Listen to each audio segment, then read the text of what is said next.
السلام علیکم ورحمۃ اللہ وبرکاتہ۔ قرآن عظیم دل کا سکون، دل کا چین ہے۔ یہ وہ چیز ہے کہ جس کی وجہ سے بیماریوں سے شفا بھی ملتی ہے۔ بہقی کی ایک حدیث میں نبی اکرم صلی اللہ علیہ وآلہ وسلم نے فرمایا کہ قرآن کریم کی تلاوت اور اللہ کے ذکر کا اہتمام کیا کرو۔ اس عمل سے آسمانوں میں تمہارا ذکر ہوگا اور یہ عمل زمین میں تمہارے لیے ہدایت کا نور ہوگا۔ تو اللہ تعالیٰ سے دعا ہے کہ آسمانوں پہ ہمارا ذکر ہو اور زمین میں قرآن ہمارے لیے ہدایت کا نور ثابت ہو۔ بسم اللہ والصلاة والسلام علی رسول اللہ۔ احسن الکلام کلام اللہ واحسن الہدی ہدی محمد صلی اللہ علیہ وآلہ وسلم۔ اما بعد فاعوذ باللہ من الشیطان الرجیم۔ بسم اللہ الرحمن الرحیم۔ رب اشرح لی صدری ویسر لی امری واحلل عقدۃ من لسانی یفقہوا قولی۔ آج انشاءاللہ تعالی ہم 20ویں پارے کا آغاز کرنے جا رہے ہیں۔ سورہ نمل 60-93 اور سورہ القصص آیت 1-13 ہم قرآن عظیم سے استفادہ کریں گے۔ امن خلق السماوات والارض وانزل لكم من السماء ماء۔ بھلا کس نے آسمانوں اور زمین کو پیدا کیا اور تمہارے لیے آسمان سے پانی اتارا یعنی بارش نازل کی۔ یاد رکھیں ایمان کی جڑ اور قرآن کا بنیادی نقطہ توحید ہے۔ اسے سوالیہ انداز میں ذہنوں میں راسخ کیا جا رہا ہے کہ لوگوں غور تو کرو، امن یخلق کمن لا یخلق، کیا وہ جو پیدا کرتا ہے ان کی طرح ہو سکتا ہے جو خود پیدا کیے جاتے ہیں؟ افلا تذکرون، تم نصیحت کیوں نہیں پکڑتے؟ تو یہاں پہ سوالیہ انداز میں پوچھا گیا، ذہنوں کو جھنجھوڑا گیا کہ کون ہے جو آسمان و زمین کا تخلیق کار ہے، کون ہے جو آسمان سے پانی برساتا ہے، اور پھر فَأَنبَتْنَا بِهِ حَدَائِقَ ذَاتَ بَهْجَةٍ، پس ہم نے اس کے ذریعے سے بارونق اور خوشنما باغات اگائے جن کے درختوں کو تم نہیں اگا سکتے تھے۔ کیا اللہ سبحانہ تعالیٰ کے ساتھ کسی اور معبود نے بھی یہ کام کیا ہے؟ حقیقت یہ ہے کہ یہ لوگ راہ حق سے دور ہو گئے ہیں۔ کیسے؟ کہ یہ جان کر بھی کہ خالق تو صرف اللہ سبحانہ تعالیٰ کی ذات ہے، باقی سب مخلوق ہیں، اس کے باوجود یہ خالق اور مخلوق کو ایک لیول پہ لا رہے ہیں، ان کو برابر قرار دے رہے ہیں۔ پھر فرمایا کون ہے جس نے زمین کو رہنے کی جگہ بنایا اور اس میں نہریں جاری کی اور اس پر پہاڑ بسا دیے اور دو سمندروں کے درمیان ایک آڑ کھڑی کر دی؟ کیا اللہ سبحانہ و تعالیٰ کے ساتھ کسی اور معبود نے بھی یہ کام کیا ہے؟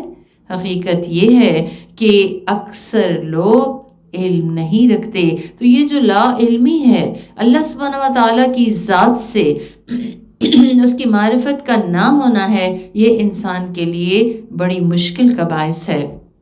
اور اس کے بعد بڑی خوبصورت آیت ہے، اور آج کی ہماری آیت، آج کا ہمارا جملہ بھی یہی ہے، اسے غور سے ہم نے سننا ہے، دل پہ لینا ہے۔ اللہ سبحانہ تعالیٰ فرماتے ہیں امن یجیب المضطر اذا دعاہ یکشف السوء، کون ہے وہ جو مضطر کی پکار سنتا ہے اور اس کی تکلیف دور کر دیتا ہے؟ تو بے شک وہ اللہ ہی کی ذات ہے۔ مضطر کہتے ہیں کسی ضرورت سے مجبور، بے قرار، بے چین، جسے کسی تکلیف نے، کسی نقصان نے بے چین کر رکھا ہو، اضطراب میں مبتلا کر رکھا ہو۔ اور سو کہتے ہیں ہر قسم کی تکلیف کو، چاہے وہ جان کی تکلیف ہو، چاہے وہ مال کی تکلیف ہو، چاہے وہ آپ کی عزت کی وجہ سے آپ کو کوئی گزن پہنچا ہے، یعنی ہر ناپسندیدہ چیز ہو وہ اللہ سبحانہ و تعالیٰ دور کر دیتا ہے۔ تو یہاں پہ یہ آیت ہمیں بتاتی ہے کہ اللہ سبحانہ و تعالی بے قرار اور مجبور اور مظلوم کی دعا کو رد نہیں فرماتے۔ تو ہر بے قراری میں، ہر مشکل میں، ہر تکلیف میں، ہر نقصان میں، ہر دکھ میں، ہر غم میں، ہر خوف میں اس آیت کا ورد کیجئے۔ نقصان چھوٹا ہو یا بڑا، تکلیف چھوٹی ہو یا بڑی، یہ آیت پورے شعور کے ساتھ دہراتے رہیے تو انشاءاللہ تعالی اللہ سبحانہ و تعالی ضرور بضرور سنیں گے۔ یہ اللہ کا وعدہ ہے، ایک طرح سے ہم اللہ تعالیٰ سے کیے ہوئے ایک عہد کو تازہ کرتے ہیں کہ کون ہے وہ جو مضطر کی فریاد سنتا اور اس کی تکلیف دور کرتا ہے، اور ہمارے دل میں یقین ہے کہ وہ وہی ہے، وہ واحد و احد جو ہماری ہر تکلیف کو دور کرنے کی پوری قدرت رکھتا اور ہماری ہر حاجت کے بر آنے کو یقینی بنانے والی صرف اور صرف اسی کی ذات ہے۔ تو جب بھی کبھی اضطراب ہو، پریشانی ہو، انگزائٹی ہو، کچھ بھی ہو، اسی آیت کو اپنا وظیفہ بنا لیں، انشاءاللہ تعالی اللہ سبحانہ و تعالی اس کی رحمت سے ہماری تکلیف دور فرما دیں گے۔ فرمایا اور تمہیں زمین میں جانشین بناتا ہے۔ کیا اللہ سبحانہ و تعالی کے سوا کوئی اور معبود بھی یہ کام کرتا ہے؟ لوگو، تم بہت کم ہی نصیحت قبول کرتے ہو۔ کون ہے وہ جو سمندر اور خشکی کی تاریکیوں میں تمہاری رہنمائی کرتا ہے، اور جو ہواؤں کو اپنی باران رحمت سے پہلے خوشخبری بنا کے بھیجتا ہے؟ کیا اللہ سبحانہ و تعالی کے ساتھ کوئی اور معبود بھی یہ کام کرتا ہے؟ اللہ سبحانہ و تعالی ان کے جھوٹے معبودوں سے بلند برتر والا ہے۔ یہ کون ہے جو مخلوق کو پہلی بار پیدا کرتا ہے، پھر اسے دوبارہ زندہ کرے گا، اور جو تمہیں آسمان اور زمین سے روزی دیتا ہے؟ کیا اللہ سبحانہ و تعالی کے ساتھ کوئی اور معبود بھی یہ کام کرتا ہے؟ آپ کہہ دیجئے اگر تم سچے ہو تو اپنی دلیل پیش کرو۔ آپ کہہ دیجئے کہ آسمانوں اور زمین میں جتنی بھی مخلوقات ہیں، ان میں سے کوئی بھی اللہ سبحانہ و تعالی کے سوا غیب کی باتیں نہیں جانتا، اور نہ ہی انہیں معلوم ہے کہ وہ دوبارہ کب اٹھائے جائیں گے۔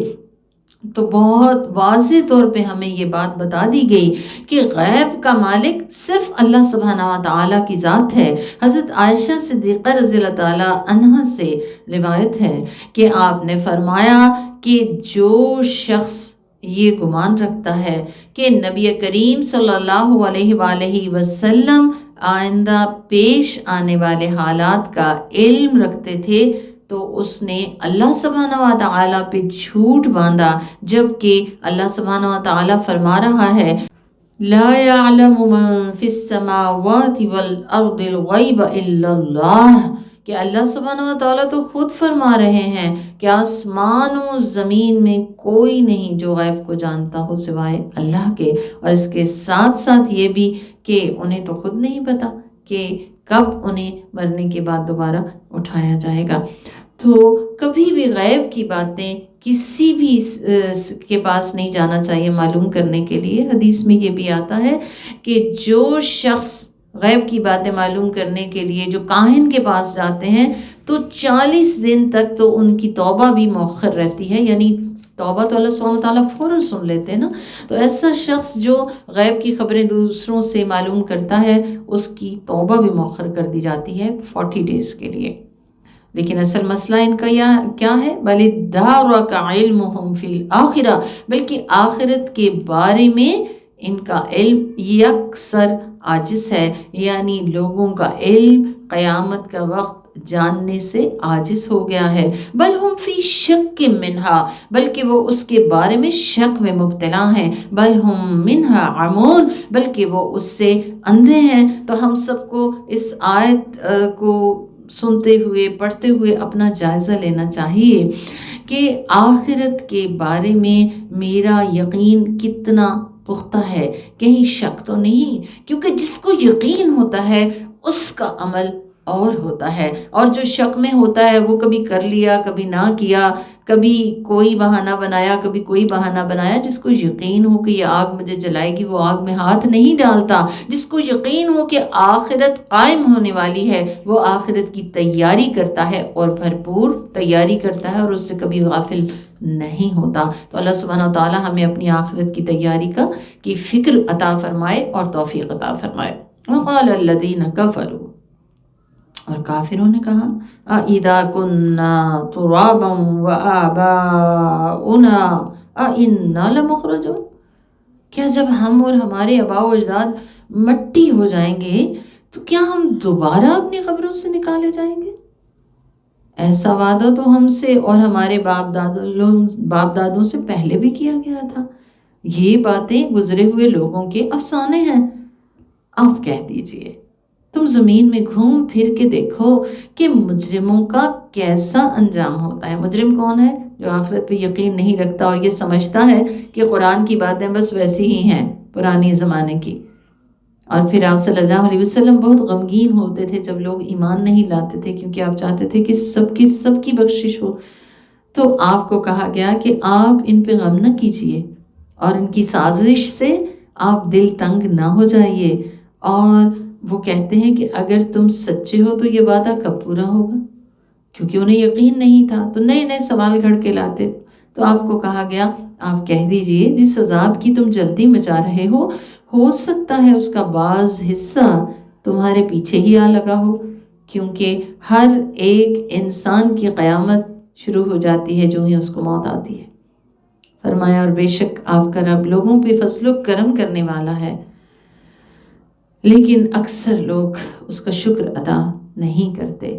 تو اس کا فضل و کرم کیا ہے کہ وہ ہمیں گناہ پہ فوری سزا نہیں دیتا اور فوری طور پہ ہماری نعمتیں ہم سے چھین نہیں لیتا، ہماری روزی بحال رکھتا ہے۔ پھر بھی اگر انسان شکر نہ کرے تو یہ بڑی ہی کامیابی کی بات ہے، یعنی یہ بڑی ہی بری بات ہے۔ اور شکر کیا ہے؟ اللہ سبحانہ تعالیٰ کی طرف رجوع کرنا، صرف زبان سے کہنا کافی نہیں جب تک کہ ہم اللہ سبحانہ تعالیٰ کی طرف رجوع نہ کریں۔ پھر فرمایا بے شک آپ کا رب وہ سب کچھ جانتا ہے جنہیں ان کے سینے چھپائے ہوئے ہیں اور جن کا وہ اعلان کرتے ہیں، یعنی جو بولتے ہیں اس کو پتہ ہے، جو دل میں ہے وہ بھی پتہ ہے۔ اور آسمان و زمین میں جو چیز بھی پوشیدہ ہے وہ ایک ایسی کتاب میں لکھی ہوئی ہے جو ہر بات کو بیان کرتی ہے۔ بے شک یہ قرآن بنی اسرائیل کے لیے ان اکثر باتوں کو بیان کرتا ہے جن میں وہ آپس میں اختلاف کرتے ہیں۔ وَإِنَّهُ لَهُدًى وَرَحْمَةٌ لِّلْمُؤْمِنِينَ، اور بے شک یہ قرآن مومنوں کے لیے ہدایت بھی ہے، رحمت بھی ہے۔ تو کون ہے جو ہدایت اور رحمت سمیٹنا چاہتا ہے؟ اسے چاہیے کہ وہ قرآن کے ساتھ وابستگی اختیار کرے۔ بے شک آپ کا رب ان کے درمیان اپنا فیصلہ صادر فرمائے گا۔ کب؟ قیامت کے دن۔ کس چیز کا فیصلہ؟ حق اور باطل کا، اور وہ زبردست اور ہر چیز کا جاننے والا ہے۔ بس آپ اللہ سبحانہ و تعالی پر توکل کیجئے، بھروسہ کیجئے، آپ یقیناً صریح حق پر ہیں۔ لیکن اس کے باوجود کہ آپ صریح حق پر ہیں، کچھ لوگ ایسے ہوں گے جو کہ آپ سے ہدایت نہ پا سکیں گے۔ کون ہے وہ؟ فرمایا بے شک آپ مردوں کو نہیں سنا سکتے اور نہ ہی بہروں کو اپنی پکار سنا سکتے ہیں جبکہ وہ پیٹھ پھیر کے چل دیے ہوں۔ تو آپ صلی اللہ علیہ وسلم کی ذات سرتا پیر ہدایت ہے، آپ چلتا پھرتا قرآن ہے، آپ چلتا پھرتا نور مجسم ہے، لیکن اس کے باوجود کچھ لوگ آپ کے اس نور سے روشنی حاصل نہیں کر پاتے۔ کون ہے؟ اندھے اور بہرے۔ آنکھیں تو ہیں لیکن دل کا اندھا پن ہے، کیونکہ وہ حق اور ہدایت سے اندھے ہیں۔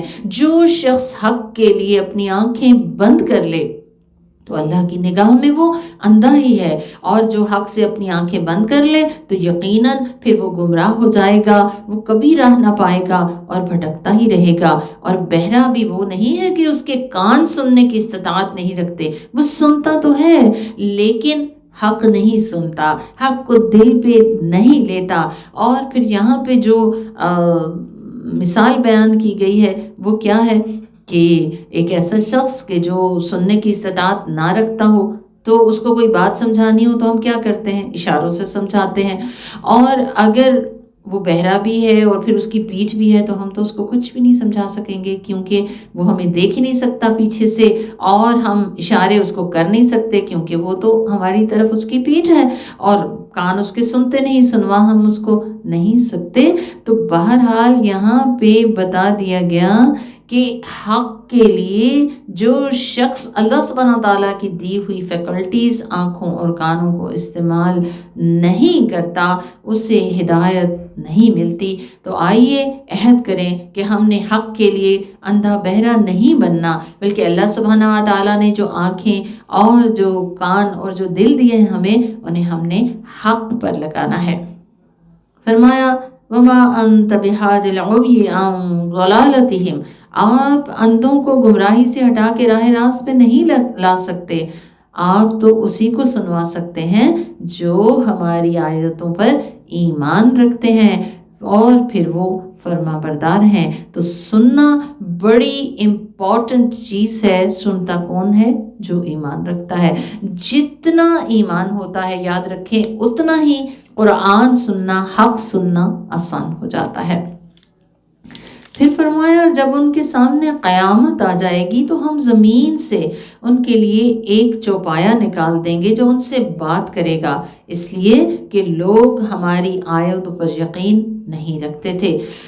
مسلم کی روایت ہے جس میں یہ بتایا گیا کہ قیامت کی ابتدائی نشانیوں میں سے یہ ہے کہ آفتاب مغرب سے طلوع ہوگا اور صبح کے وقت اچانک یہ جانور نکل کر لوگوں کے سامنے آ جائے گا، اور یہ دونوں نشانیاں ایک دوسرے کے قریب قریب ہوں گی۔ اس جانور کا نام حدیث میں جساس بتایا جاتا ہے، جو سرزمین مکہ سے نکلے گا۔ اور کب نکلے گا؟ جب زمین پر امر بالمعروف اور نہی عن المنکر کرنے والا کوئی نہ رہے گا، یعنی جب انسان یہ کام کرنا چھوڑ دیں گے تو یہ کام پھر اللہ سبحانہ وتعالی جانوروں سے لے لے گا۔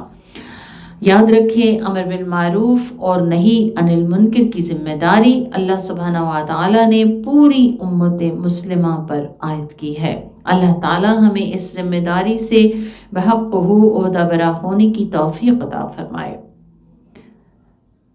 پھر فرمایا جس دن ہم ہر امت میں سے ایک گروہ ایسے لوگوں کا اکٹھا کریں گے جو ہماری آیتوں کی تکذیب کرتے تھے، پھر وہ صفوں میں کھڑے کیے جائیں گے یہاں تک کہ جب سب آ جائیں گے تو اللہ سبحانہ وتعالی فرمائے گا کہ کیا تم لوگوں نے میری آیتوں کو جھٹلا دیا تھا، حالانکہ تم نے تو ان کو اچھی طرح جانا بھی نہیں تھا، اور یا پھر تم کیا کرتے رہے؟ اور ان کے ظلم کے سبب ان پر جب عذاب کا وعدہ آ جائے گا تو وہ ایک لفظ بھی بول نہ سکیں گے۔ اور پھر فرمایا کیا وہ دیکھتے نہیں کہ ہم نے رات اس لیے بنائی تاکہ وہ اس میں آرام کریں، اور دن کو ہم نے روشن بنایا، بے شک اس میں ان لوگوں کے لیے نشانیاں ہیں جو ایمان رکھتے ہیں۔ اور جس دن سور پھونکا جائے گا تو آسمانوں اور زمین کے تمام رہنے والے گھبرا پڑیں گے سوائے ان کے جنہیں اللہ سبحانہ وتعالی اس دن کی گھبراہٹ سے بچا لے، اور سب کے سب اس کے سامنے عاجزی اور انکساری کے ساتھ حاضر ہوں گے۔ اس دن کوئی اپنی اکڑ نہ دکھا سکے گا، نہ ادھر ادھر بھاگ سکے گا، بہت عاجزی اور انکساری کے ساتھ اس کی بارگاہ میں حاضر ہونا ہوگا۔ تو کیوں نہ آج ہی سرنڈر کر دیں، کیوں نہ آج ہی اس کی پکار پہ لبیک کہیں، حی علی الصلاح کی پکار اور اس کے علاوہ ہر وہ پکار جس کی طرف قرآن ہمیں دعوت دیتا ہے اور ہماری رہنمائی کرتا ہے۔ اس دن ہوگا کیا؟ وَتَرَى الْجِبَالَ تَحْسَبُهَا جَامِدَةً، اس دن آپ پہاڑوں کو دیکھیں گے تو انہیں ساکن و جامد گمان کریں گے، حالانکہ وہ بادل کسی تیزی کے ساتھ گزر رہے ہوں گے۔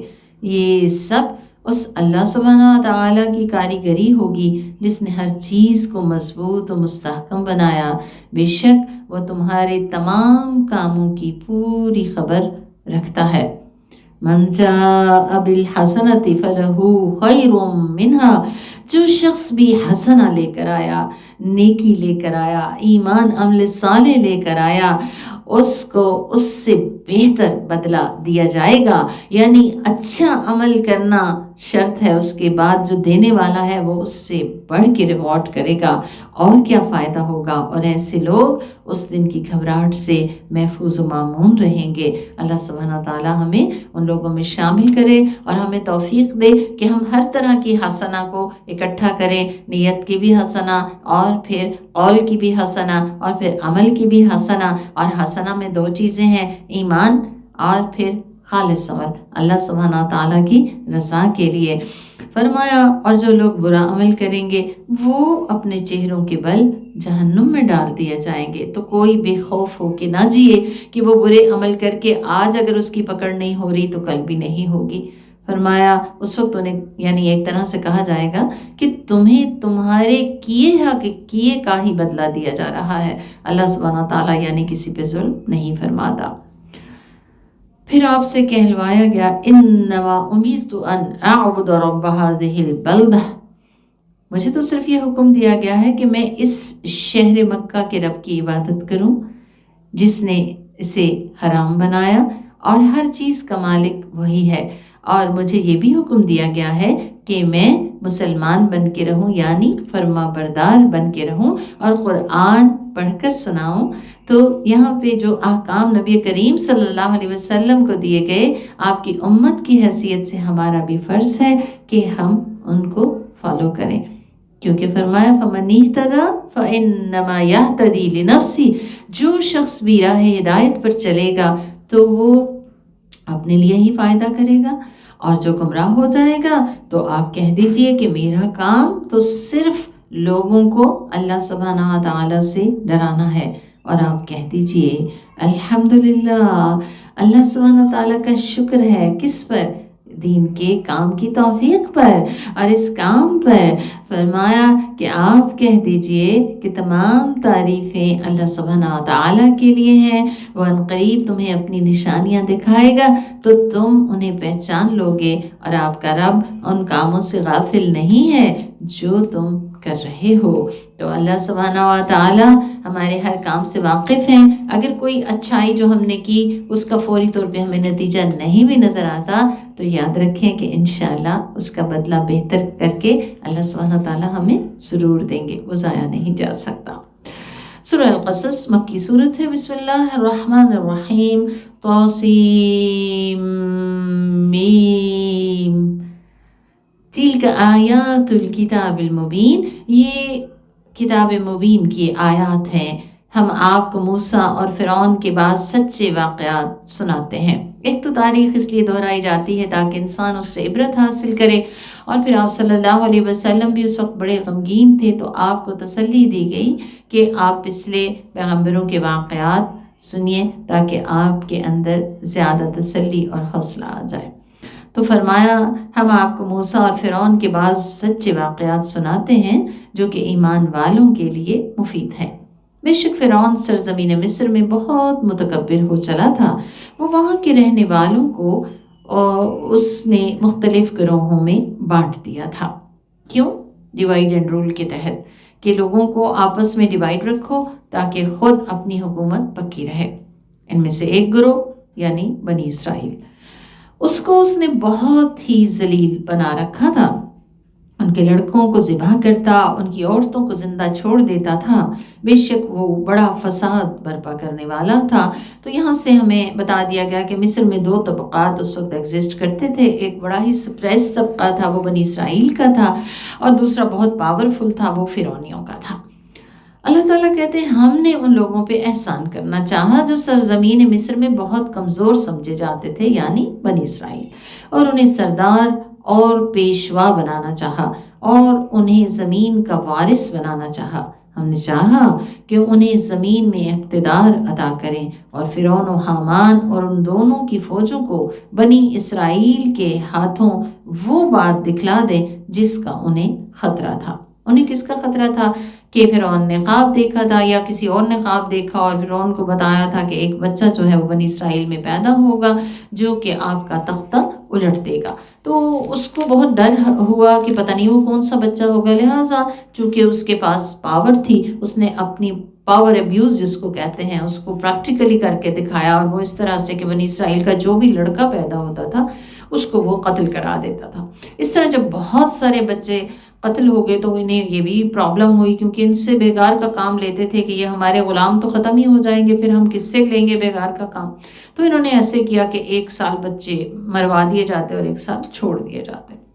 ایک طرف تو یہ صورتحال تھی، دوسری طرف وہ بچہ کہ جس نے یہ کام کرنا تھا اس کی ماں کو اللہ سبحانہ تعالیٰ نے خفیہ اشارہ کیا، اور ہم نے موسیٰ کی ماں کو خفیہ اشارہ کیا کہ تم اسے دودھ پلاتی رہو چپکے چپکے، پتہ نہیں چلا ابھی کہ بچہ ہو گیا.